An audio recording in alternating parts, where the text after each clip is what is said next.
마태복음 21장 12절에서 13절을 같이 읽도록 하겠습니다.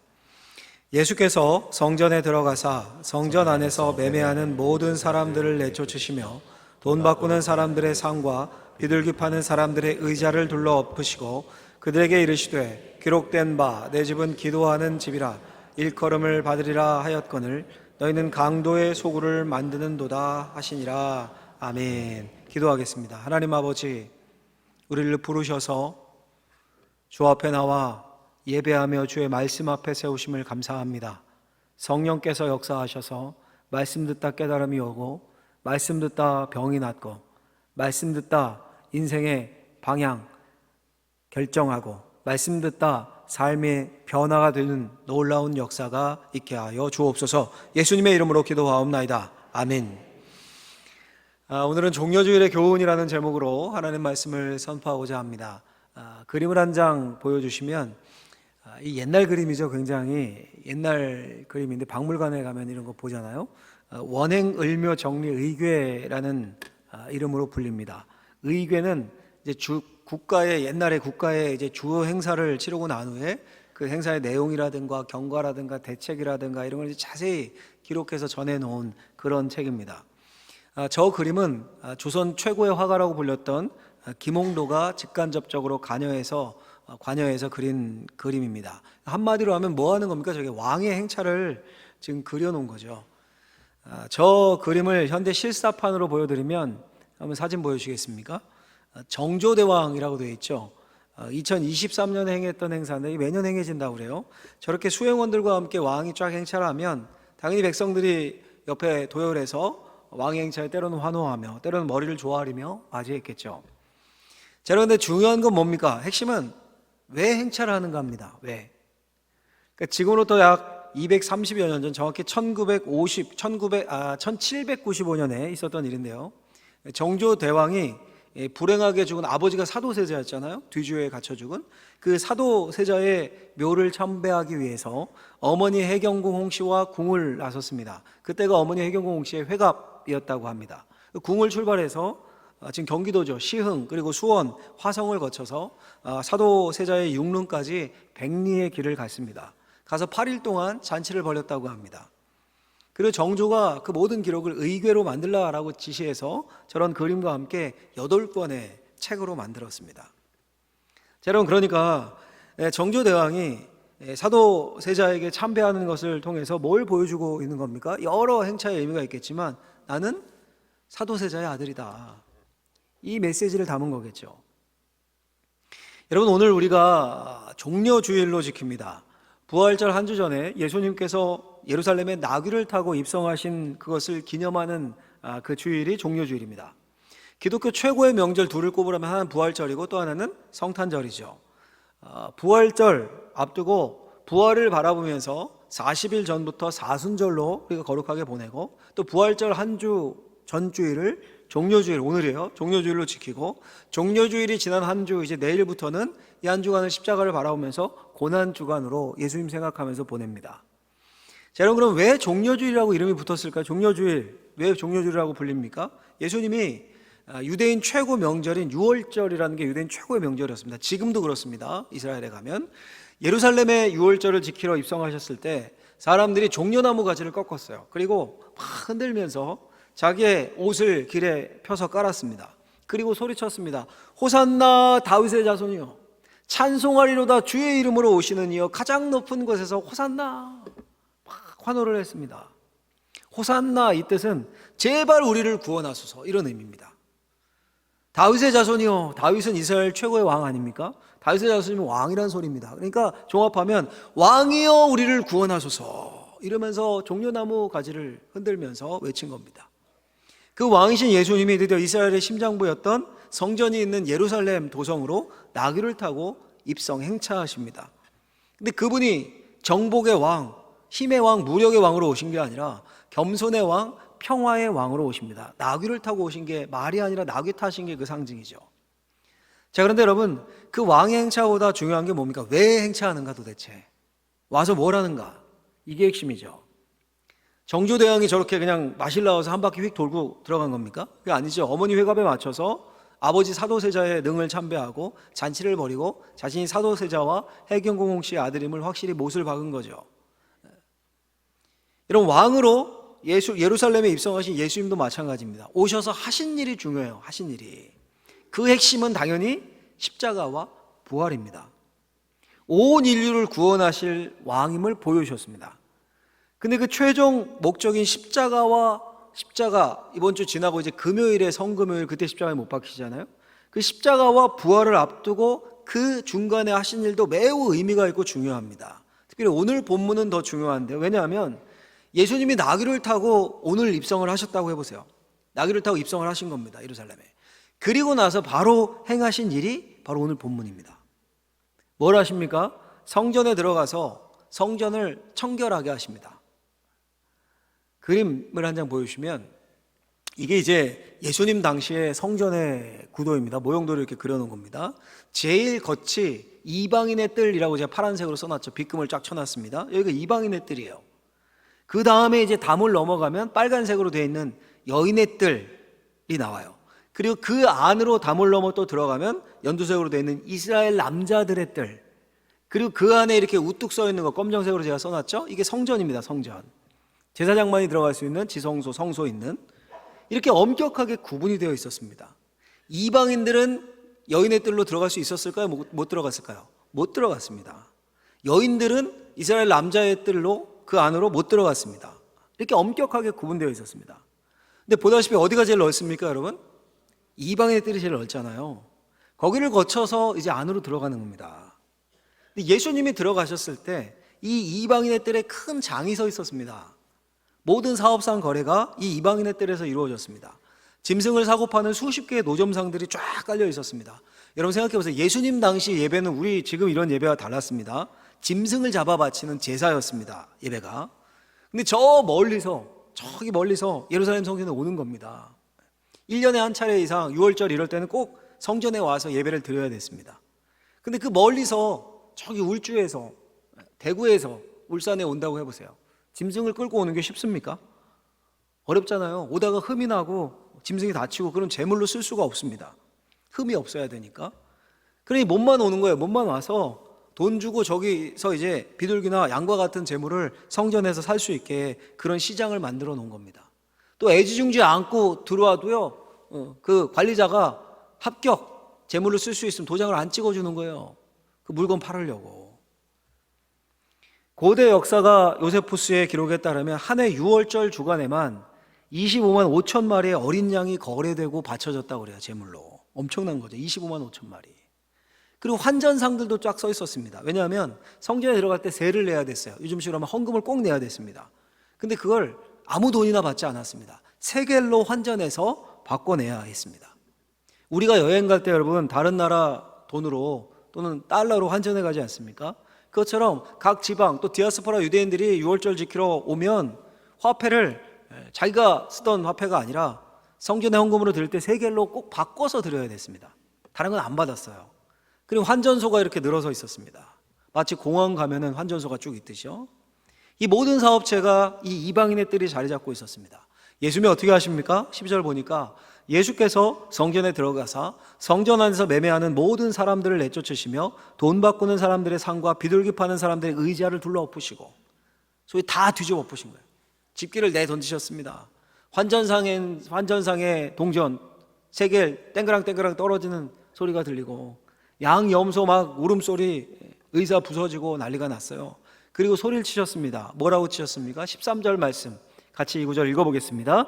그들에게 이르시되 된 바 내 집은 기도하는 집이라 일컬음을 받으리라 하였거늘 너희는 강도의 소굴을 만드는도다 하시니라. 아멘. 내 집은 기도하는 집이다. 그런데 너희가 강도의 소굴을 만들어놨다. 결국 뭘 하신 겁니까? 지금 제 기능을 상실한 성전을 심판하신 겁니다. 왕으로 예루살렘에 나귀 타고 입성하신 예수님이 가장 먼저 하신 일이 성전을 청결케 하신 겁니다. 좋은 말로 할 때 청결이죠. 당신 난리 난 것을 생각하면 성전을 심판하신 겁니다. 여러분, 이 본문은 오늘날 우리와 또 오늘날 교회에 큰 도전과 깨달음을 줍니다. 뭘 여러분 우리가 깨달아야 될까? 이 본문을 통해서 다른 날도 아니고 종려주일 그날 예수님이 예루살렘 성전에 오시자마자 성전을 뒤집어 엎으셨습니다. 십자가 지시기 불과 5일 전, 일주일 전에. 오늘날 우리에게 주는 교훈이 뭘까요? 두 가지로 제가 정리를 해봤는데요. 첫 번째는요, 같이 한번 화면을 보고 읽어보도록 하겠습니다. 같이 읽습니다. 교회는 예배를 통해 하나님의 임재를 경험하는 것이다. 교회는 하나님의 임재를 뭘 통해요? 예배를 통해 경험하는 것이다. 여러분, 왜 성전을 심판하시고 상을 둘러 엎으셨을까요? 예수님이 성전에서 바자회 해가지고 그런 겁니까? 그러니까 오늘날 성전에서 예배, 우리 교회에서는 바자회 하면 안 되고, 전도에서 미숫가루 팔고 떡 팔고 이러면 안 되고, 그렇게 돈이 오가면 안 되는 겁니까? 단순히 그런 의미가 아닙니다. 18절 이하에 보면요, 이 다음날 사건이 기록되어 있습니다. 그러니까 예루살렘에 들어오셔서 성전 청결을 하시고 날이 저물어 나가셨다가 다시 예루살렘 성으로 들어오시는 겁니다. 아침에 들어오시면서 열매 없는 무화과나무를 보시고 저주를 하십니다. 그러니까 성전 청결과 무화과나무 저주, 이 두 사건이 연결되어 있는 겁니다. 이 무슨 말입니까, 여러분? 무슨 말입니까? 무화과나무의 존재의 이유는 무화과 열매입니다. 열매 맺지 못한 나무는 쓸모가 없습니다. 제 기능을 하지 못한다는 거예요. 심판하셨어요. 말라 죽었어요, 무화과가. 그것처럼 성전 역시 제 기능과 제 역할을 하지 못했기에 예수님이 심판하시며 뒤엎고 책망하신 겁니다. 여러분, 성전이 뭐라는 곳입니까? 이방인부터 여인, 유대인 할 것 없이 모여 예배하는 곳입니다. 기도하는 곳입니다. 그 예배를 위해 성전은 분주하게 돌아갔습니다. 예배에 바쳐질 흠없는 비둘기, 양들, 지천으로 널려 있었습니다. 수십만 마리의 짐승들이 제사장들의 손에 의해 제물로 드려졌습니다. 정확하게 세겔로 돈을 환전해서 성전세가 드려졌습니다. 그 성전의 예배는 완벽한 시스템에 의해 장엄하게 드려졌습니다. 그런데 그 속에 영성은 없었습니다. 그 안에 예수님은 없었습니다. 그 안에 하나님의 거룩한 임재는 없었습니다. 온갖 인간의 욕심과 탐욕만 남아있는 강도의 소굴이 되어 있었습니다. 여러분, 왜 예수님이 재물에 쓰일 짐승 파는 자들의 상을 둘러엎고 요한복음에 보면 채찍까지 만들어서 소와 염소를 다 내쫓았다 이렇게 말씀하고 있거든요. 왜 그러셨을까요? 단순히 장사와 상업화를 반대하신 게 아니라 핵심은 예배입니다. 예배, 제사. 예수님이 이방인의 뜰에서 소동을 막 피우셨어요. 소, 양, 염소를 내쫓았습니다. 상인들의 상을 뒤엎었습니다. 뭐가 중단된 겁니까, 여러분? 제사가 중단된 겁니다. 제사가. 돈을 못 바꾸니 예배당에 들어갈 수 없고 예배가 중단된 겁니다. 짐승을 팔고 돈을 환전하고 다 제사 예배를 위한 거였습니다. 예배 잘 드리겠다고 그렇게 한 거예요. 근데 예수님이 그 예배를 중단시키신 겁니다. 그 분주함과 인간의 겉멋만 가득한 제사, 하나님의 임재는 없고 인간의 쇼로 전락해버린 성전의 예배 시스템을 예수님이 잠시나마 멈추시고 심판하신 거예요. 여러분, 교회가 왜 존재합니까? 이 보이는 예배당을 말하는 게 아니, 건물을 말하는 게 아니라요, 부름을 받아서 구원받은 하나님의 자녀들의 모임이 바로 교회죠. 왜 교회가 존재합니까? 그 교회가 왜 존재하는 겁니까? 왜 우리가 오늘 이렇게 모여 있는 겁니까? 왜 모여 있습니까, 여러분? 필립 얀시라는 유명한 기독교 작가가 이런 해답을 줘요. 이런 말을 합니다. 교회가 존재하는 주된 이유는 즐거움을 제공하거나 약한 모습을 받아주거나 자존감을 세워주거나 우정을 북돋우는 게 아니고 하나님을 예배하는 것이다. 그 일에 실패하면 교회는 실패하는 것이다. 여러분, 교회는 예배를 위해 존재합니다.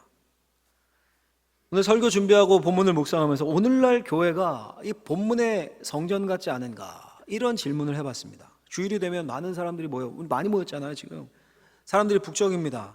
각 위원회가 돌아가고 부서마다 바쁘고 분주합니다. 재정이 지출되고 많은 결정들이 이루어집니다. 친교가 이루어지고 인사소리가 넘쳐납니다. 서로 상처 주지 않기 위해서 칭찬하고 서로 세워줍니다. 새벽 예배부터 시작해서 1부, 2부잖아요. 지금 유아부부터 청년회 또 저녁 예배까지 중간에 기도 모임, 전도회, 수많은 모임 예배가 드려집니다. 제자 훈련이 이루어지고 수많은 회의도 행해집니다. 근데 과연 그 안에 영성은 있습니까? 그 예배의 모임에 하나님의 임재는 있습니까?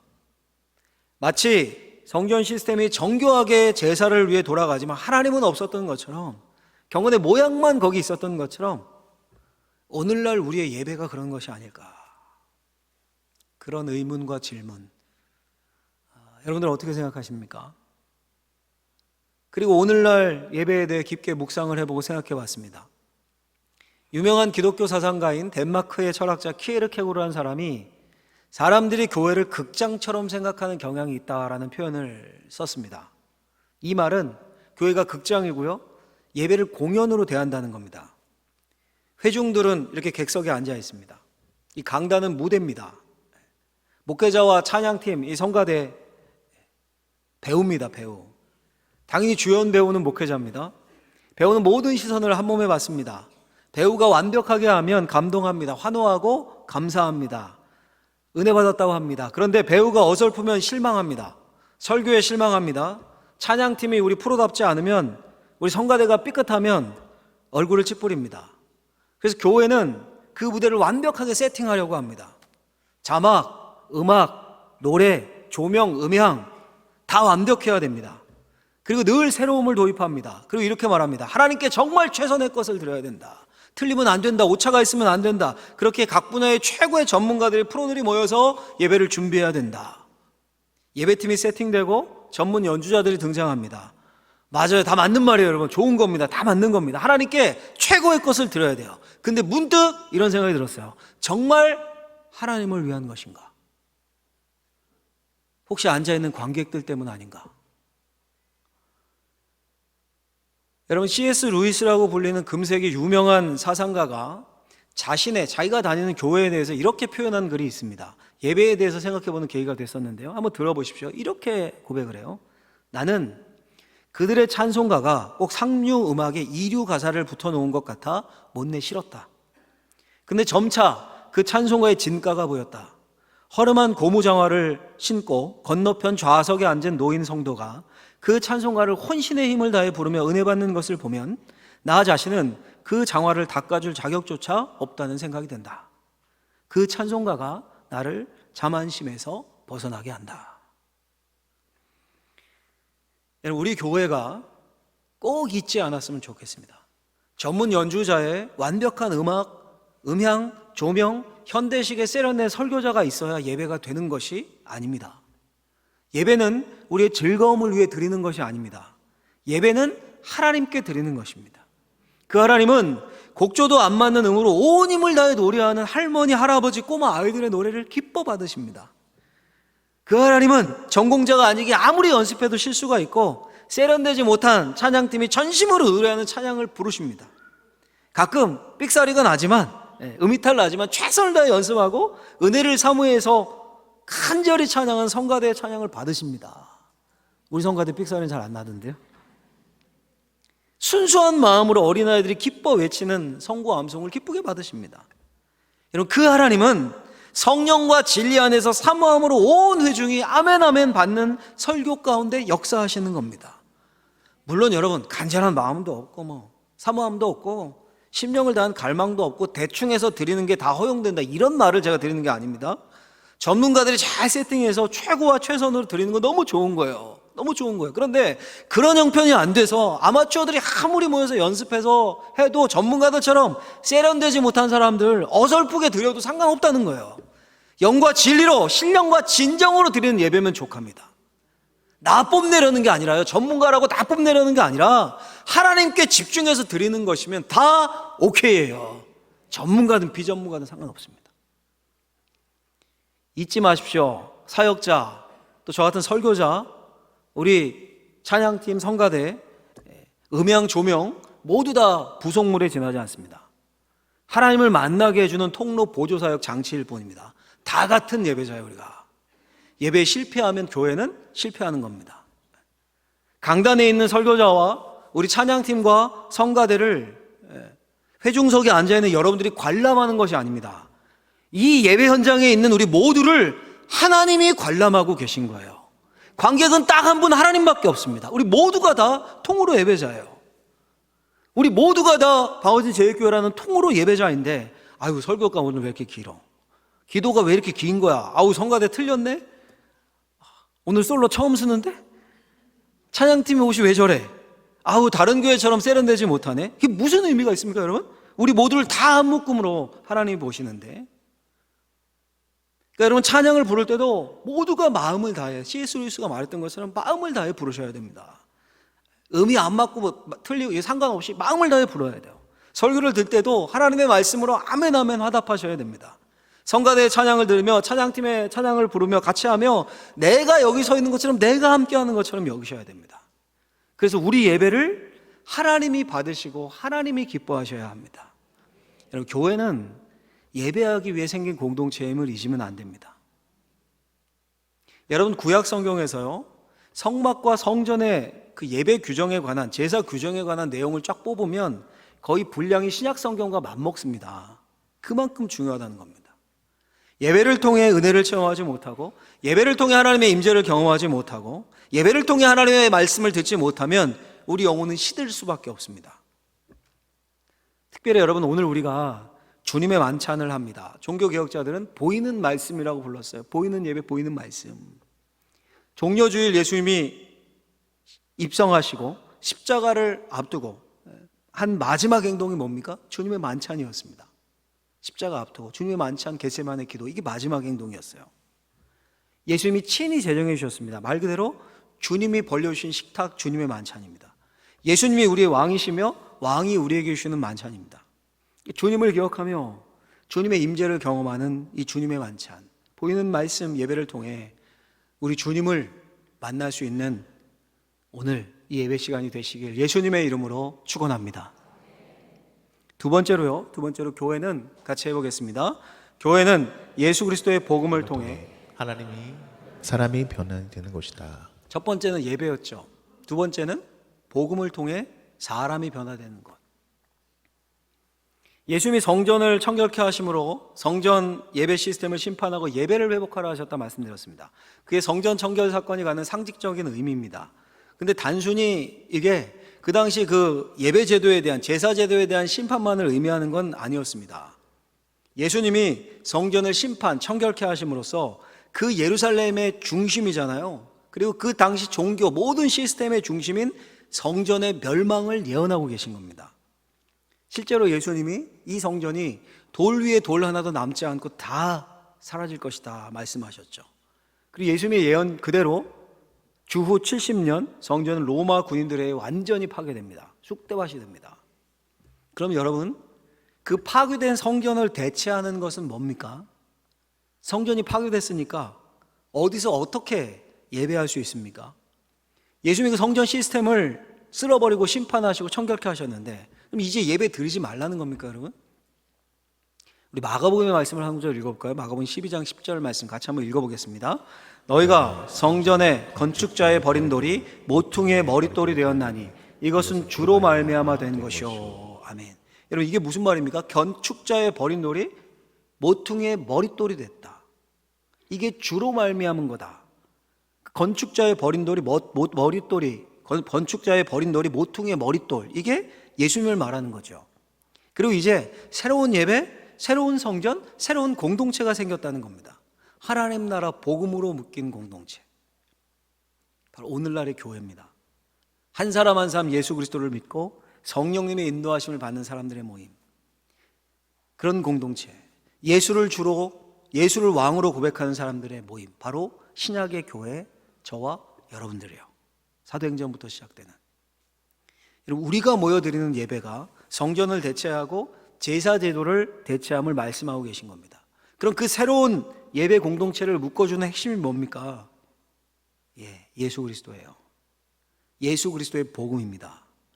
그 공동체가 드리는 예배의 핵심이 뭡니까? 하나님 나라의 복음입니다. 하나님 나라 복음이 선포되고 그 복음을 경험하고 사는 겁니다. 말 그대로 복음으로 사람이 바뀌고 변합니다. 여러분, 솔직히 저는 교회를 볼 때마다 저를 돌아보고 이 예배당 좌석을 채우고 있는 여러분들을 볼 때마다 죄송하지만 양해하고 들으십시오, 이런 생각이 들어요. 야, 하나님이 정말로 모험을 하고 계시구나. 여러분, 교회에 얼마나 희한한 사람들이 많습니까? 얼마나 고집센 사람들도 많습니까? 죄인 투성이, 저부터 그래요. 저부터 고집세고. 하나님이 구약시대처럼 막 불기둥으로 구름기둥으로 자신 드러내시고 기적으로 직접 복음 드러내시지, 우리 같은 사람들이 모인 교회를 통해 복음을 맡기셨고 자신을 드러내게 하셨습니다. 교회가 소금과 빛이 되고 교회가 언덕 위에 등불이 되어서 하나님 나라를 드러내고 계시하도록 하셨습니다. 근데 그 교회가 타락하기도 하고 막 문제가 많기도 하고. 이게 얼마나 모험입니까 이게? 모험이에요, 모험. 근데 여러분 놀랍게도요, 그 하나님의 모험이 2000년 동안 성공해 왔습니다. 교회를 통해 복음이 전파되었고, 교회를 통해 세상은 구원의 길을 알게 되었습니다. 지금도 복음이 교회를 통해 부족하고, 우리 보기엔 뭐 교회가 저래 그런데 그 교회를 통해, 아직도 남아있는 교회들을 통해 하나님이 기적적으로 복음을 전파하고 계셔요. 놀라운 기적이죠. 그러니까 여러분, 교회에 특이하고 막 이상하고 고집스럽고 그런 사람들 많다고 실망하지 마십시오. 어쩌면 다른 공동체보다 교회에 그런 사람이 더 많아요. 그게 정상입니다. 교회는 정상인들이 모여가지고, 다 정상이라고 생각하는 사람들이 모여서 동아리 모임하듯이 취미 활동하는 곳이 교회가 아닙니다. 교회는 비정상적인 사람들, 죄인들이 모이는 곳입니다. 교회에서 복음으로 상처가 치유되고, 복음으로 회복이 일어나고, 복음으로 모난 것이 다듬어져서 사람, 인간이 되는 거예요. 복음으로 구원을 경험하고, 복음으로 세상을 향해 나아가는 겁니다. 그 복음이 예수 그리스도예요. 예수 그리스도. 예수 그리스도께서 가져오신 그 복음. 하나님이 죄악된 세상에 때가 차서 독생자 예수님을 보내셨습니다.